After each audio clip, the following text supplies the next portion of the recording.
سوال: جو بکرا اپنا پیشاب پیتا ہو کیا اس کی قربانی جائز ہے یا نہیں؟ تو اس کا جواب یہ ہے کہ جو بکرا پیشاب پینے کا عادی ہو، جس کی وجہ سے اس کے گوشت میں بدبو پیدا ہو گئی ہو،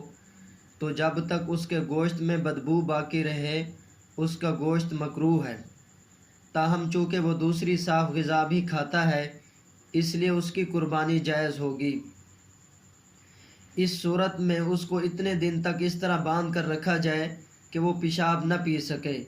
اور اس کے گوشت کی بدبو ختم ہو جائے، تو پھر اس کا گوشت کھانے میں کراہت نہیں ہوگی۔ اس کی تحدید بعض نے 10 دن سے کی ہے اور بعض نے 4 دن سے کی ہے، اور بعض فقہاء کرام فرماتے ہیں کہ اس کی کوئی تحدید نہیں ہے،